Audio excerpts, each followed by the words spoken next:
말씀을 통해서 받은 복을 하나님께 드리는 삶, 이러한 제목으로 하나님의 말씀을 전하고자 합니다.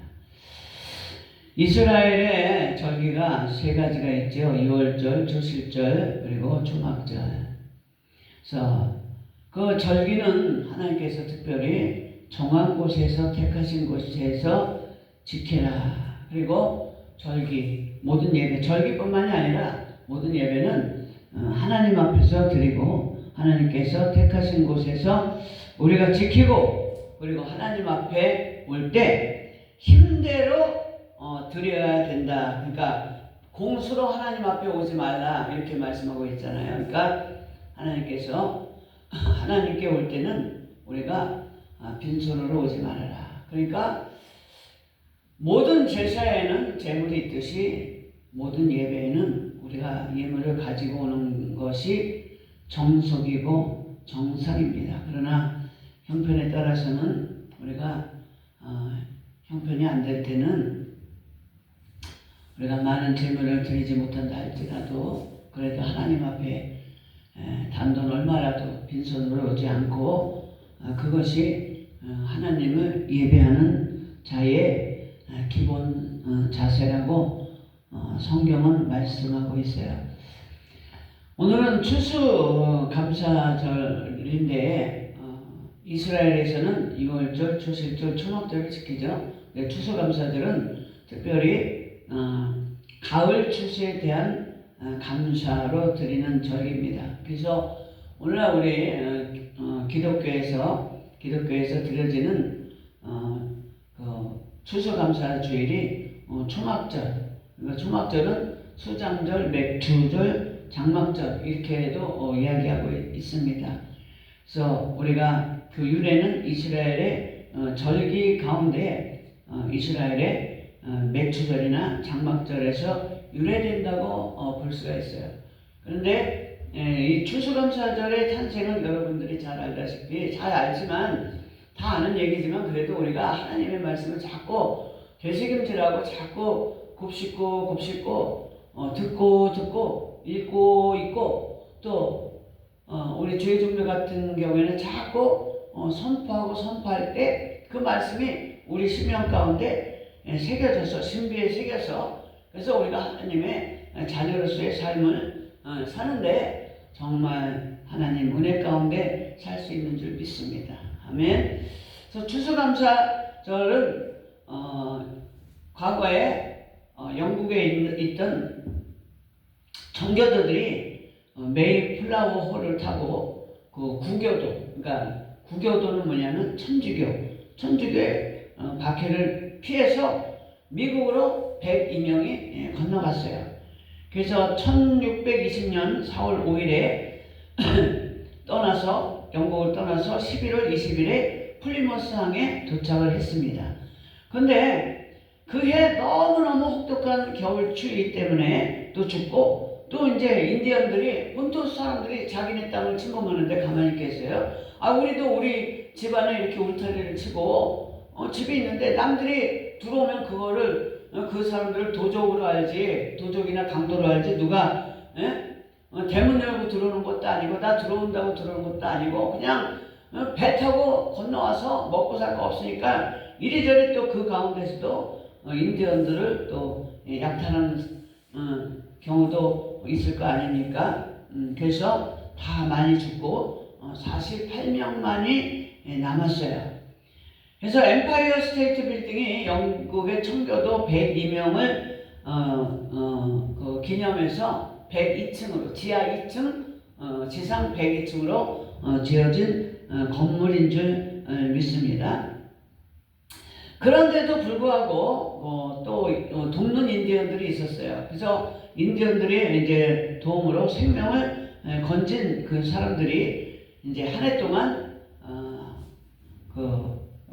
동안 이렇게 곡식을 다 기르고 또 짐승들도 키우고 한 것을 이제 가을에 곡식을 이제 수확을 했죠. 그러니까 그들이 이제 기독교인들이라 할지라도 이스라엘의 절기를 알잖아요. 야, 이맘때쯤이면 하나님 앞에 장막절을 치렀지. 예, 그러니까 우리도 한 해 동안에 수확한 것을 우리가 하나님 앞에 감사하면서 예배드리자. 그러면서 예배를 드리면서 음식도 그 주변의 인디언 사람들하고 같이 나누는 것을 시초로 해서 그것이 이제 연례 행사처럼 퍼졌어요. 그래서 일주일 동안 이 행사를 치렀는데, 이 행사를 기려서 1863년 에브람 링컨 대통령이 9월 28일로 확정했다가 다시 11월 넷째 주로 했다가 루즈벨트 대통령은 셋째 주로 했다가 이제 한국교회는 이제 서경로 장로님이 제일해서 11월 10일로 드리다가 이제는 다시 미국 선교사 최초 입국일이 11월 셋째 주일이기 때문에 이제 그것을 기점으로 해서 셋째 주로 드리는 교회가 많고, 또 11월 또 그냥 첫째 주로 드리는 교회도 있어요. 그러니까 이것을 가지고 우리가 율법적으로 몇째 주라 그럴 것이 아니라 11월 정도 되면 1년 동안 하나님께서 우리에게 주신 복을 기억하면서 우리가 힘대로 하나님 앞에 드려야 될 줄 믿습니다. 그래서 이 추수감사절의 의미는 어떤 것이냐? 어려운 시기에 온갖 시련을 이겨내고 거둬들인 첫 열매, 출애굽기 34장 26절의 말씀을 기준으로 해서 하나님 앞에 드린다는 것으로 그것이 참으로 의미 있는 줄 믿습니다. 추수가 있는 곳에는 반드시 씨 뿌림이 있어야 되는 줄 믿습니다. 우리가 거둘 것이 있다는 것은요, 우리가 하나님 앞에 드렸다는 거예요. 그러니까 씨 뿌림이 씨를 뿌렸기 때문에 우리가 거둔 것처럼 우리가 하나님 앞에 오늘 이렇게 추수감사절을 기점으로 해서 기점으로 해서 또 과거를 회상하면서 하나님께서 우리에게 주신 복을 오늘 찬양에도 있지만 세워봐.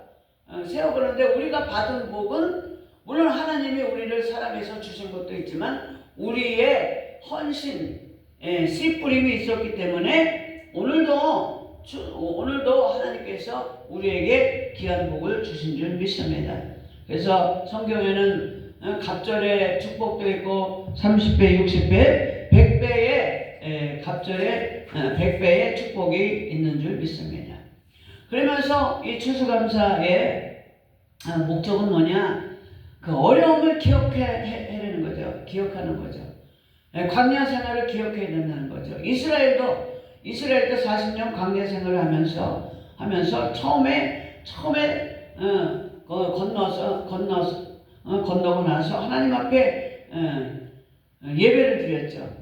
가는 곳마다 예배를 드렸죠. 아브라함도 가는 곳마다 제단을 쌓고, 야곱도 가는 곳마다 제단을 쌓고, 우리도 믿는 저와 여러분도 가는 곳마다, 교회가 이전할 때마다, 무슨 일이 있으면 일이 있을 때마다 하나님 앞에 우리가 하나님께서 우리를 여기까지 인도하시고 하나님께서 나를 축복해 주셔서 이 자리에 있게 하신 그 하나님을 우리가 잊지 말아야 된다.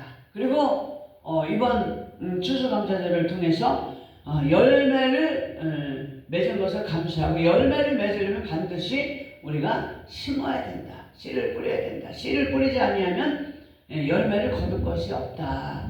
할렐루야. 그래서 입만 무성한 무화과 나무처럼 되지 말고, 우리가 입이 무성하지 않다 할지라도 거둬들여야 될 때 거둬들이는 것, 우리가 써야 될 때 쓸 물질도 없고 사람도 없으면 자기가 사람에 대해서도 심은 것도 없고 물질도 심은 것이 없기 때문에 물질에 거둬들임도 없고, 내가 일을 하려고 할 때 주변에 사람이 없는 거예요. 그래서 하나님은 심은 대로 거두리라 말씀하신 줄 믿습니다. 그래서 오늘 추수감사절을 통해서 우리가 어떻게 살아야 되느냐, 청교도 신앙을 가져야 될 줄 믿습니다. 굉장히 우리가 청교도 신앙은 깨끗한 신앙인 줄 믿습니다. 그들이 왜 그 살기 좋은 그 영국을 뒤로하고 뒤로 하고 척박한 땅인 아메리카를 향해서 신대륙을 향해서 갔느냐. 예. 그리고 신대륙을 가는 것이 그렇게 쉬운 여정이 아니잖아요. 굉장히 어려운 여정이잖아요. 바다를 건너야 되잖아요. 바다에는 무엇이 있어요? 예? 해도 있지만 파도가 있잖아요. 파도. 그런 것을 다 어려움을 견디면서 그것을 알면서도 그들은 왜 신대륙으로 갔나? 그 신앙을 지키기 위해서, 자기의 순수한 신앙을 지키기 위해서 신앙을 따라간 줄 믿습니다. 우리도 신앙생활을 할 때 신앙은 생활이에요. 신앙은 생활. 신앙 따로 생활 따로 하는 건 아닌 줄 믿습니다. 할렐루야. 우리가 예수 그리스도를 믿고 하나님 자녀가 된다는 그런 믿음이 있지만, 그 믿음이 있는 사람들은 그 믿음이 있는 것을 무엇으로 보이느냐? 생활을 통해서 보여야 되는 줄 믿습니다. 그러니까 청교도들은 그 온갖 그 신앙의 박해를 받지 않고 자유롭게 자기네들이 믿는 예수님을 구세주로 믿는 그 믿음을 따라서 새로운 신대륙을 향해서 우리가 간 줄 믿습니다. 우리도 새로운 신대륙이 있잖아요. 새로운 영적인 신대륙, 새 예루살렘과 새 아버지 집. 우리는 지금 손에 쥐지 않는다 할지라도 우리는 부활체로 하나님께서 우리를 영생체로 살려주시고, 또 우리의 갈 곳은 어디냐? 하나님 계신 헤븐, 하나님 집, 새 예루살렘, 성이, 천국이 바로 영적인 신대륙인 줄 믿습니다. 그래서 우리가 실제로 바다는 건너지 않지만 세상 바다같이 파도가 많고 어려움이 많은 그 세상 가운데서도 우리는 오로지 순수한 신앙을 따라 살 수 있는 저와 여러분 되시기를 바랍니다. 그것이 어떤 신앙이냐? 여호와를 경외하는 신앙인 줄 믿습니다. 잠언서 9장 10절 11절에 여호와를 경외하는 것이 지혜의 근본이요 거룩하신 자를 아는 것이 명철이니 나 지혜로 말미암아 내 날이 많아질 것이요 내 생명의 해가 더하리라. 이렇게 말씀하고 있는 줄 믿습니다. 우리는 신앙생활을 할 때에 하나님을 경외하는 신앙생활을 해야 될 줄 믿습니다. 그 하나님을 경외하는 신앙생활을 하는 사람은 어떠한 삶을 사느냐? 바로 하나님 말씀 위주의 삶을 사는 줄 믿습니다. 시편 109편 103절에 주의 말씀의 맛이 어찌 내게 그리단지요 내 입에 꿀보다 더하니이다. 말씀은 내 생활의 만나인 줄 믿습니다. 할렐루야. 그래서 주의 법을 살아가는 자에게는 큰 평안이 있으니 저희에게 장애물이 없으리로다. 하나님의 법을, 하나님의 말씀을 사랑하고 말씀대로 살려는 저와 여러분 되시기를 바랍니다. 할렐루야. 아멘. 우리는 말씀대로 살아야 될 줄 믿습니다. 말씀에 하지 말라는 것은 하지 말고 하라는 것을 하면 그게 말씀대로 사는 삶이에요. 하나님의 말씀이 내 입에 가까워서 내가 그 말씀을 실행하기 어려운 게 아니라 쉬운 것이다. 어려운 게 아니에요. 쉬운 거예요. 어려울 것 같지만 내가 그 어려운 하나님의 명령, 말씀, 규례와 법도를 지키려고 하면 하나님께서 피할 길을 주신 줄 믿습니다. 그 어려운 고난이나 어려움을 하나님께서 이기게 하시고 피할 길을 주시는 줄 믿습니다. 다니엘이 말씀을 지키려고 자기가 하던 대로 하루 3번씩 예루살렘을 향한 창에서 3번씩 감사하며 그 하나님 앞에 감사하며 기도했기 때문에 하나님께서 피할 길을 주셨잖아요. 그 피할 길이 바로 뭐냐? 하나님께서 그 사자굴에 들어갔지만 사자의 입을 봉한 것이 하나님께서 다니엘에게 마련하신 피할 길인 줄 믿습니다. 어떠한 어려움이 있다 할지라도 우리는 정말 그 성경에 나오는 다니엘이나 에스더나 또 모르드게나 요셉이나 그러한 믿음의 선배들 같이 우리가 말씀 위주의 삶을 살 때 주님께서 저와 여러분을 돌봐주시고 인도해 주신 줄 믿습니다. 그런 말씀 위주의 삶을 사는 사람은 어떤 사람이냐? 세상과 결탁하지 않는 줄 믿습니다. 우리는 육신의 옷을 입기 때문에 세상에서 살 수밖에 없어요. 우리 기독교인들이 옛날에는 과거에는 중세시대에는 거룩하게 산다, 하나님을 경외하는 삶을 산다 하면서 산속으로 들어가고 수도원이나 영성원이나 이렇게 그렇게 신앙생활을 했지만 하나님께서는 그것을 원하지 않으세요. 따로 삶을 하나님은 원하지 않아요. 독초하는 것을 원하지 않아요. 그래서 무리에게서 나눠지는 사람도 하나님께서 결코 좋아하지 않고, 혼자서 독초하는 것도 하나님께서 좋아하지 않고, 하나님은 연합해서 고린도서 2장 19절의 말씀처럼 연합해서 일하는 것을 하나님께서 좋아하신 줄 믿습니다. 교회는 뭐예요? 예배하는 자, 성도들이 모여서 하나님을 예배하는 것이 교회예요. 그러니까 혼자서 예배드리는 것이 아니라 모여서 하나님 앞에 예배하라 이거지. 모여라 이거지. 세상에서 살지만 세상과 결탁하지 않는, 모여서 예배하는 삶, 하나님이 원하시는 삶은 그러한 삶이다. 그런데 그 예배하는 삶은 뭐냐? 우리가 교회 와서 이렇게 찬양하고 기도하고 예배만 그 예배가 아니라 삶의 산제사, 영적 제사를 통해서 우리가 세상과 결탁하지 않는다, 타협하지 않는다. 그러나 결탁하지 않고 타협하지 않지만 우리는 이웃과 함께 살아야 될 줄 믿습니다. 그러니까 이 청교도들이 인디언들과 함께 자기네들이 곡식 거둔 것을 가지고 다 나눠주고, 또 뭐야 그거 오리 같은 거 그 칠면조까지 잡아서 같이 나누는 그러한 모습을 통해서 협력해서 선을 이루고, 우리가 하나님께서 주신 그 마태복음 7장 12절에 기독교의 황금률이 뭐예요? 기독교의 황금률. 그러므로 무엇이든지 대접받고자 하는 자는 대접해야 된다. 아멘.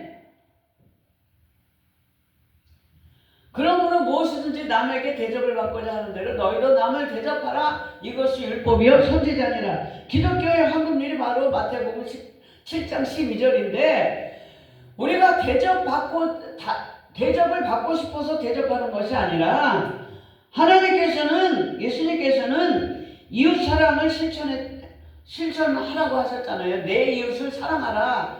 근데 어떻게 사랑하느냐? 내 몸과 같이 사랑하라. 남같이 사랑하는 게 아니라 나를 사랑하는 것처럼 남을 사랑하라. 그것이 바로 청교도의 신앙적인 삶의 모습이고, 예수님께서 우리에게 말씀하신 기독교의 황금률인 줄 믿습니다. 나를 사랑하는 만큼 이웃을 사랑하는 그러한 참 신앙인의 모습을 오늘날 과거의 청교도들이 인디안들에게 보여줬고, 우리도 그것을 본받아 우리가 이 세대를 살면서, 이 세상을 살면서 하나님의 귀한 사랑을 우리 삶으로서 보여주고 솔선수범하는 저와 여러분 되시기를 바랍니다. 그래서 로마서 12장 15절에 즐거워하는 자들로 함께 즐거워하고 우는 자들로 함께 울라.